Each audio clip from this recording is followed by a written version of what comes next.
after that woman was shot, I think unfortunately, well, everything's unfortunate about it, right? But one of the real problems is now ICE are villains, and now people are looking at them like murderous military people that are on the streets of our city, and they're masked up, which is also a problem, right? Because if you get arrested by a cop, you're allowed to ask the cop, what is your name and badge number, and you could film that cop. All right, folks, buckle up. We're diving into a clip where Joe Rogan and company get all hot and bothered about ICE, federal agents, and a controversial shooting. Now, you know me. I'm all for questioning authority, but sometimes the takes on the left, well, they just miss the mark. Let's see if we can set the record straight and inject some common sense into this conversation. Here we go. Let's roll the tape. If you get arrested by an ICE agent, you have no such right. They're wearing a mask. They don't have to tell you. That's a problem. That's a problem on our city streets, right? It's complicated, obviously, but it's also very ugly. To watch someone shoot a U.S. citizen, especially a woman, in the face, it just looked horrific to me.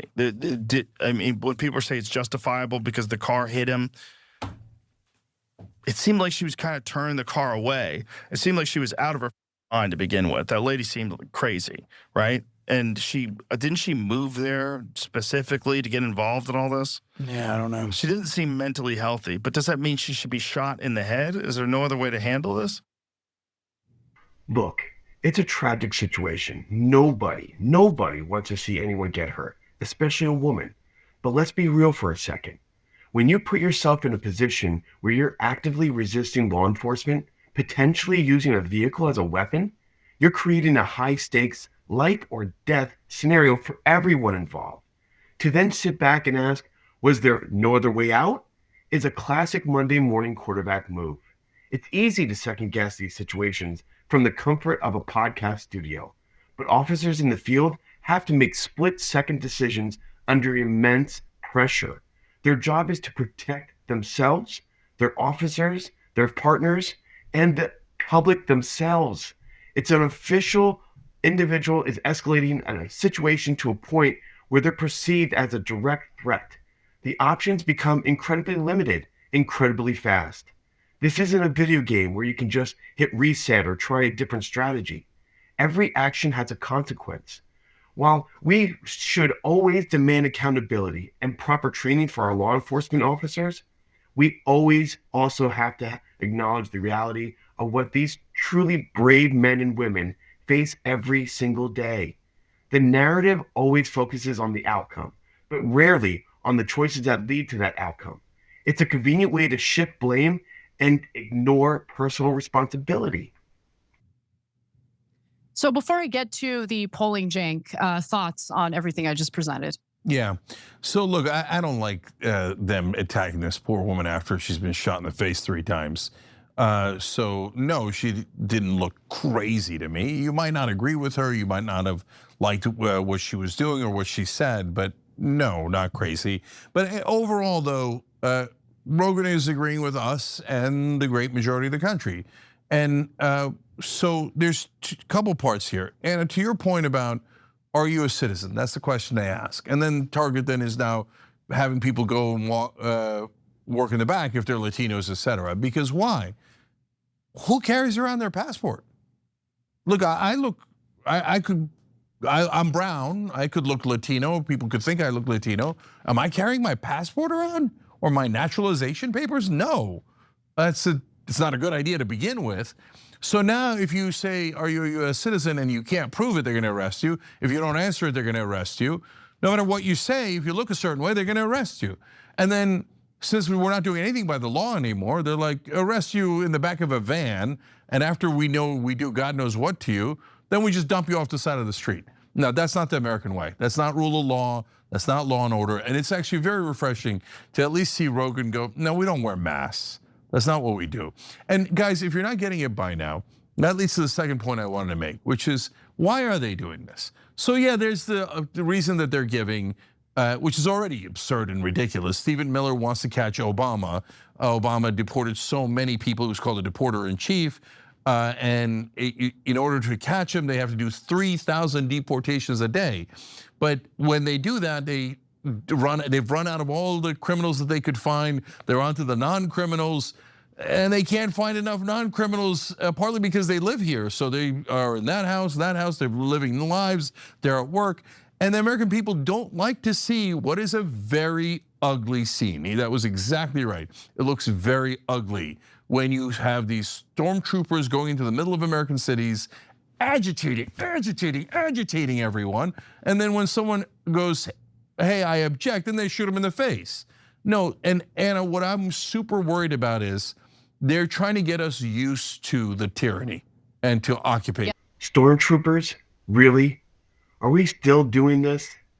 The BS from the left is so predictable, it's almost a parody of itself.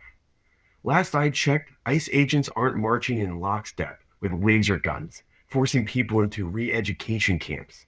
They're enforcing immigration laws passed by Congress, whether you like those laws or not.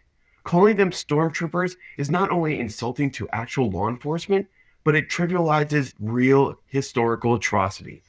And this talk about tyranny and occupation, give me a break. You want to talk about government outreach and tyranny? Let's talk about the weaponization of the IRS against conservative groups, the surveillance of American citizens by federal agencies, or the attempt to control what you can say and think online. That's tyranny. Border enforcement, while sometimes messy, is a fundamental function of sovereign nations. All of them. Every country does it. The idea that simply enforcing our borders is a prelude to occupation is absolutely absurd. It's fear-mongering designed to undermine legitimate national security efforts. We can debate policies, absolutely, but let's not resort to cartoonish villainy to make a point. It's just like, it just makes you sound unhinged, and it makes it sound ridiculous. Yes. Okay, Yep. So they're not gonna be able to get 3,000 people a day, and they're certainly not gonna be able to get 3,000 people a day without massive oppression, massive number of mistakes and going after US citizens, etc. We don't want this. Nobody wants this, and now the independent podcasters are clear. They don't want this. Dylan doesn't want it. Rogan doesn't want it. And the only reason why the Palantirs and the Stephen Millers of the world want it is because at the end of the day, we're all going to be in that same category soon, where the government is going to track all of us. If anybody objects to the government, look, there's masked men working for the government, ready to put their jackbooted, thuggish, knee on your neck. And it isn't just for African Americans or Latinos anymore. It's for all of us. Yeah, that's exactly right. And I don't want to live in a country where you have militarized federal agents roaming the streets and harassing people like this, right? Especially as they're just going about their day or as they're at work. It's ridiculous. And we know that there's been a hiring spree for ICE. We know that the Trump administration has cut down on the training. And this isn't the kind of country that we're supposed to live in. This isn't what our government is supposed to stand for. And this is all translating into some interesting polling results, because YouGov just released a poll over the weekend, and they wanted to know how Americans are feeling about ICE. And let's take a look at the very first graphic here. So they asked, whether or not Americans support ICE, and here's what they found. 46% of Americans said they would support abolishing ICE. Okay, abolishing, 46%. 43% of Americans say they would oppose abolishing ICE. 12% of Americans say they're not so sure. But there are other results I want to get into. So this is the percentage of Americans who think the shooting of Renee Good was justified. So only 28% of Americans stated that the shooting of Renee Good was justified. 53% said it was not justified, so that's a majority. 18% were not sure. Let's look at the next one. So this kind of breaks things down based on party ID. So 53% of Americans overall said that the ICE officer who shot and killed Renee Good should face criminal charges. 30% said that he should not face criminal charges. 17% of Americans not so sure. But when you break it down by party affiliation, 90% of Democrats, 54% of independents, and sadly, just 14% of Republicans want the officer to face charges. 6% of Democrats, 23% of independents and 63% of Republicans stated he should not face charges. So I've got some more. Let me just go to one more here. So according to the YouGov poll, which was conducted on January 7th, which was the day that Renee Good was killed, you'll see that 39% of Americans strongly or somewhat approve of how ICE is handling its job. 52% of Americans strongly or somewhat disapprove of how ICE is handling its job. And 10% are not sure. Cenk. Yeah, no, boy, has ICE lost the country. Gonzo. I mean, if you told me a year ago, which so probably some of you did tell me, that Abolish ICE would have, no one said this, but I would have been shocked. I wouldn't have agreed if they had. I'm throwing myself under the bus there. That Abolish ICE would have a plurality of Americans saying, yeah, let's just get rid of it altogether, right? I think that I would have thought if that happened, my God, has ICE done some terrible things. And that is what happened. ICE has done terrible thing after terrible thing after terrible thing, to the point where Americans are like, what did AOC say about abolishing ICE? Yeah, let's do that, right?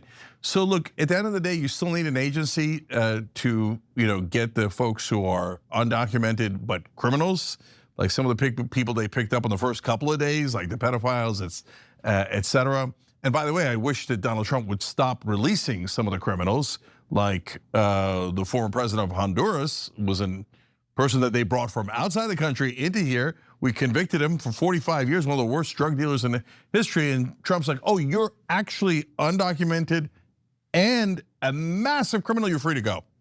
So that also ruined any credibility that they had, along with many other fraud cases where he pardoned people, that they were concerned about crime. And so, yeah, the American people are sick of it. They don't want this kind of ugliness in the streets. And are they saying this is permanent and we're all just gonna have to get used to militarized guys in the streets with no identification and mask? And how many of them are real? How many of them are fake? And we've done the many stories about the fake ones that are kidnapping people, and mainly women, mainly Latino women, but not exclusively Latino women, telling women to get into vans because that they're quote unquote ICE. No, this sucks. And basically the American people are saying, change it. Wow, change it? Sure. Americans don't like militarized federal agents roaming the streets and harassing people. Who knew? Here's the thing. Most Americans also don't like open borders, unchecked illegal immigration, and the drain it puts on our resources. The polls they're quoting, they're often framed in a way to elicit a specific response. Do you want agents harassing people? Of course not. But do you want agents enforcing immigration laws and securing the borders? You'll get a very different answer. The narrative that Trump's immigration policies were a stunning defeat is equally flawed. What was stunning was the sheer volume of people trying to cross illegally, enabled by weak enforcement signals. When you tell the world your borders are open, people will come in masses, many people. Now, strong enforcement, like what Trump is attempting, it's about restoring order, not harassing innocent people. It's about maintaining the integrity of our nation, people. The left wants to abolish ICE because they fundamentally disagree with the concept of border enforcement itself. They want open borders, and they'll use any emotional appeal, any carefully curated tool to push that agenda. But the reality is this: a nation without secure borders isn't a nation at all. It's a geographical area waiting for chaos to take over. That's it. Change it. And Anna, it was a stunning failure on Trump's part to have done the initial closing of the border, get rid of the criminals. He was enormously popular at that point on the topic of immigration.